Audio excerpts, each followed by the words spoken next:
Bonjour à tous.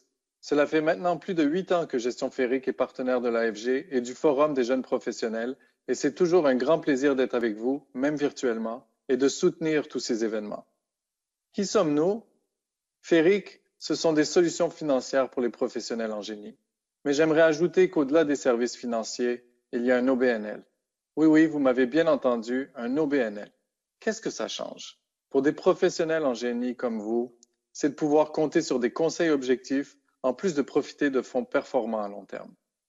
Gestion Férique encourage l'excellence et soutient la relève. C'est donc avec plaisir que nous remettons aux lauréats, cette année encore, un montant de 500 $ à être investi dans les fonds de placement Férique. Sans plus attendre, je vous dévoile les gagnants.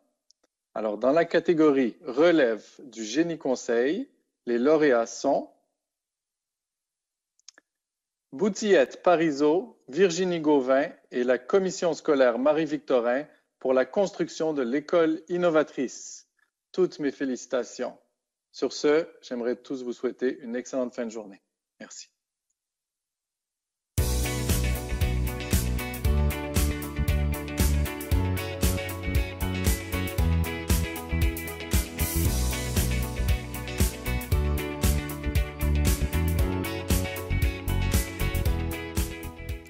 Eh bien, bravo. Alors, d'abord, Virginie Gauvin, ingénieure chez Boutillette Parizeau. Félicitations, bravo. Merci beaucoup, merci beaucoup. Et Christian Coulombe, ingénieur, directeur développement des infrastructures scolaires, commission scolaire Marie-Victorin.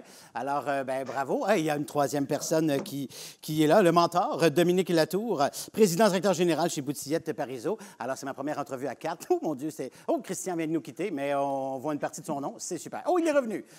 Voilà, c'est le premier lauréat dans une voiture. Félicitations et merci. Alors, d'abord, ma question, c'est pour le développement des infrastructures scolaires, M. Christian Coulombe. C'est le client qui a insisté pour que Virginie soit responsable de la conception mécanique du projet. Pourquoi? En fait, Virginie, on la connaît bien chez nous, là, à Marie-Victorin. Elle nous avait démontré des belles aptitudes dans des projets de maintien d'actifs et on a souhaité travailler avec elle dans ce dossier-là. Et comme vous avez pu le constater, elle nous a répondu adéquatement et avec brio. Bravo, Virginie. Merci. Ben oui, bravo Virginie. Et d'ailleurs, il y avait un défi d'acceptabilité avec ce projet. C'est un gros édifice avec plusieurs assez haut et ça inquiétait quelques citoyens autour. Alors, on a réussi à les convaincre. Comment? En fait, ce qui est particulier avec le projet d'école innovatrice, c'est qu'il venait, le nouveau bâtiment venait s'implanter sur le terrain d'une école existante.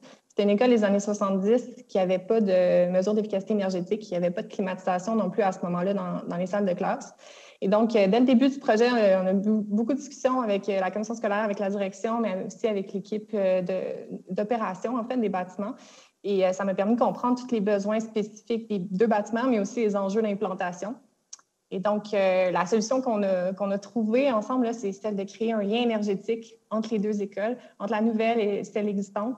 Donc, on a construit une seule salle de mécanique et on a relié les deux réseaux hydrauliques par un réseau souterrain et par un réseau de géothermie. Donc ce que ça nous a permis de faire, dans le fond, c'est de faire de la récupération de chaleur entre les deux bâtiments qui avaient des besoins et des horaires de fonctionnement juste suffisamment différents pour nous permettre de le faire. Et surtout, ce que ça nous a permis de faire, c'est de faire bénéficier tout le monde des travaux, dans le fond, tous les élèves des deux écoles, puisqu'on a pu climatiser l'école existante aussi avec ce projet-là. Et ce lien-là entre les deux, l'ancien et le nouveau bâtiment, c'est ce qui a fait que les voisins autour, les citoyens qui s'inquiétaient un peu, ont fait « OK, ça marche, on embarque ». Absolument. Je pense que c'est particulièrement un bon exemple de développement durable parce que, oui, il est très efficace énergétiquement, mais au-delà de ça, c'est un exemple où on a utilisé des ressources économiques limitées pour faire bénéficier le plus grand nombre. Puis, dans ce cas-ci, le plus grand nombre d'élèves. Fait que je pense que en tout cas, en me disant, moi, c'est le développement durable. Bien, bravo. Et M. Coulombe, vous êtes le mentor. Non, excusez-moi, c'est M. Latour qui vous êtes le mentor. Donc, de Virginie, quelques mots sur elle? Je pense que vous entendez Virginie expliquer son projet. Elle maîtrisait le projet là, du bout des doigts, d'un bout à l'autre. Puis, rapidement, elle a gagné la confiance de Christian et de son équipe. Donc, ça s'est avéré un succès. Puis, je suis bien fier qu'elle ait gagné ce soir. On est vraiment contents. Eh bien, bravo, bravo vous trois, et particulièrement Virginie. Félicitations. Alors, ben voilà, il y a une prochaine et bonne célébration. Merci encore. Merci. Merci.